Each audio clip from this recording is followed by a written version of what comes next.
ہر شخص کے حصے میں، ہر شخص کے حصے میں میرے نبی پاک نے عزت لکھی، ہر شخص کے حصے میں۔ رسول پاک نے وقار، رشتوں کو حضور نے اتنا مضبوط کر دیا، اتنا مضبوط کر دیا کہ رشتے رشتے نہیں درد بن گئے۔ ماں کا نام آتا ہے تو آنکھوں میں آنسو آ جاتے ہیں نا، ماں کا نام آتا ہے تو دل تڑپتا ہے نا۔ یار یہ انقلاب ہے جو میلاد والے رسول نے برپا کیا، ورنہ حضرت طارق ابن عبداللہ کہتے ہیں میں حضور کے اعلان نبوت سے پہلے بھی مکے آیا تھا۔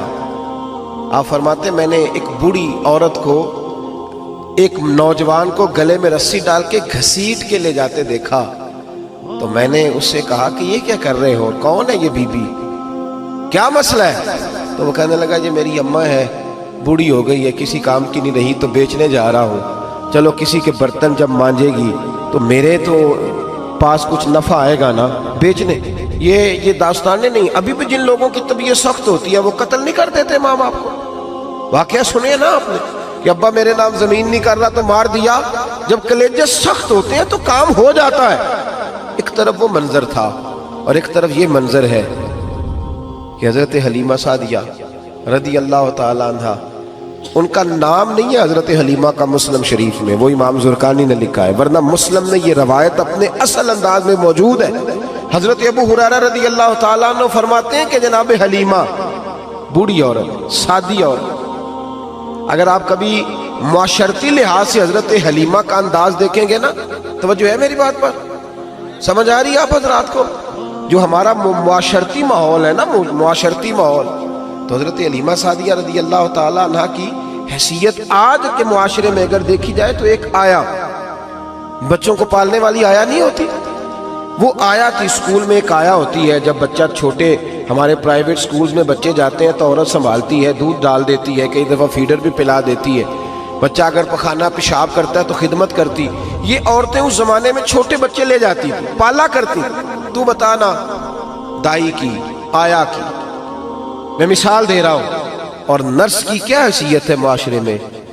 اور حضرت حلیمہ سعدیہ جب نبی پاک کو واپس لے کے آئی تھی تو چلو کچھ نہیں، لیکن نہ کچھ معاوضہ بھی انہیں حضرت عبد المطلب نے عطا کیا تھا۔ جناب آمنہ نے انہیں کچھ، ایک معنی یہ بھی ہو سکتا تھا کہ پیسے دے کے یہ کام کرایا، معنی ہو سکتا تھا۔ آج جو گھر میں اماں برتن دھوتی ہے اس کی کیا حیثیت ہوتی ہے؟ وہ تو بیچاری جن برتنوں کو دھو کے ہمیں دیتی ہے، بعد میں انہی برتنوں میں ہم انہیں کھانا کھانے کی اجازت نہیں دیتے۔ لیکن میرے رسول پاک نے رشتوں کو عزت دے دی، اس طرح کی عزت دی، اس طرح کی عزت دی کہ جناب حلیمہ مسجد نبی کا دروازہ گزری ہی تھی کہ حضرت ابو ہریرہ فرماتے ہیں نبی پاک ممبر پر اٹھ کے کھڑے ہو گئے، رسول پاک کھڑے ہوئے، نبی پاک۔ میں کبھی کبھی یہ روایت دیکھتا ہوں تو میرا دل کرتا ہے میں اپنے آپ سے پوچھوں، میرا دل کرتا ہے میں اپنے یاروں دوستوں خطباء سے، واعظین سے، پیروں سے، مشائخ سے پوچھوں کہ تو بھی بتا، جب تو شاگردوں کو پڑھا رہا ہوتا ہے اور تیرے ابا جی آتے ہیں تو کبھی اٹھ کے کھڑا ہوا ہے؟ اپنے جیسے لوگوں سے، اچھے علماء کی بات نہیں کرتا، کبھی سوال کرو۔ یہ بڑا مشکل کام ہوتا ہے، بڑا مشکل کہ عالم دین تقریر کر رہا، والد آ جائے، بندہ اٹھ کے کھڑا ہو۔ لیکن رسول پاک نے عزتیں دی، وقار دیا۔ جناب حلیمہ داخل ہوئی تو حضور ممبر پہ کھڑے ہوئے اور اتنی تیزی سے حضور آگے بڑھے، اپنی چادر کو اتارا اور پھر میرے رسول نے زمین پہ بچھایا، اور پھر حضرت حلیمہ سعدیہ بیٹھ گئی۔ اور جناب ابو ہریرہ فرماتے ہیں جتنی دیر نبی پاک ان کے سامنے بیٹھے رہے، اتحیات کی حالت میں بیٹھے رہے۔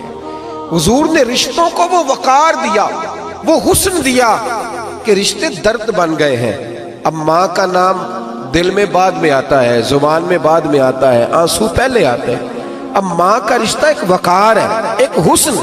الحاوی للفتاوی میں امام جلال الدین سیوطی رحمت اللہ لکھا ہے فتح مکہ کے بعد نا کمال ہو گیا، وَرَأَيْتَ النَّاسَ يَدْخُلُونَ فِي دِينِ اللَّهِ أَفْوَاجًا، فوجوں کی فوجیں دین میں آ گئی۔ ایک زمانہ تنہائیوں کا ہوتا ہے، ایک عروج کا ہوتا ہے۔ عروج کے زمانے میں بڑے تعلق، بڑے رش، بڑی باتیں۔ اب حال یہ تھا فتح مکہ کے بعد کہ پہلے تو ایک آدمی کلمہ پڑھتا تھا، فوجوں کی فوجیں آتی۔ ایک دن نہ نبی پاک نماز پڑھانے آئے مسجد میں، میرے نبی پاک صلی اللہ علیہ وسلم جب مسجد میں آئے تو مسجد کھچا کھچ بھری ہوئی، گلیاں بھی بھری، 10,000 کے قریب لوگ مدینے میں جمع ہیں حضور کے پیچھے نماز پڑھنے کے لیے۔ پڑھیے صلی اللہ علیہ وسلم۔ نبی پاک صلی اللہ علیہ وسلم تشریف لائے نا، جیسے ہی مسجد میں داخل ہوئے تو 10,000 کا مجمع اٹھ کے کھڑا ہو گیا۔ ہمارے لیے لوگ کھڑے ہوتے ہیں تو ہماری آنکھیں پرنم نہیں ہوتی، بلکہ ہم اپنا حق سمجھتے ہیں۔ ہم کہتے ہیں ان کا بنتا ہے کھڑے ہونا، حالانکہ بھائی دنیا سب کے لیے کھڑی نہیں ہوتی۔ جب کوئی کھڑا ہونا تو نظر جھک جانی چاہیے، اور تیرے دل میں خیال آنا چاہیے کہ یا اللہ مجھ پہ رحم ہی رکھنا، اے اللہ میری پردہ پوشی کرنا، یا اللہ یہ تیری دی ہوئی عزت ہے، مہربانی کر، خفیہ تدبیر سے محفوظ فرما۔ کہ ہمیں احساس نہیں ہوتا الا ماشاءاللہ۔ اللہ کے محبوب داخل ہوئے تو 10,000 کا مجمع کھڑا ہو گیا۔ 10,000 آدمی کھڑا ہو تو ایک کیف بنتا ہے، تو میرے جیسا آدمی تو ویس کوٹ سیدھی کرنے لگ جاتا ہے نا کہ بڑی شان ہے جناب، کالر ٹھیک کر لو، دستار سیدھی کر لو، کیا بات۔ اتنے لوگ بھی کبھی کسی کے گاڑی کے پیچھے بھاگے، لیکن نبی پاک کا انداز کیا تھا؟ رسول پاک کی آنکھوں میں آنسو آ گئے۔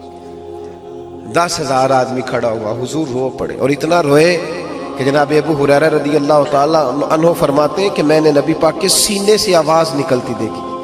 جب آدمی زیادہ روتا ہے تو سینے سے آواز آتی، حضور روئے کہ سینے سے آواز آئی۔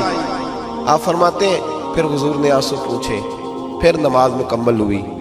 جب لوگ چلے گئے تو حضرت ابو بکر صدیق اٹھ کے قریب گئے، کہا یا رسول اللہ صلی اللہ علیہ وسلم آج کوئی وجہ نہیں تھی رونے کی، آپ آئے ہیں اور رونا شروع کر دیا۔ تو میرے محبوب فرمانے لگے آج جب میں نے اپنی وہ شانیں دیکھی، وہ مقام دیکھا، تو مجھے اپنی اماں کی یاد آ گئی، ماں کی یاد۔ رشتوں کو وہ عزت دی، وہ وقار دیا، وہ حسن دیا۔ کہاں نماز کے لیے لوگوں کا کھڑا ہونا اور کہاں اماں کی بات چھیڑ دینا۔ میرے حبیب فرمانے لگے مجھے اپنی اماں آمنہ کی بات یاد آئی۔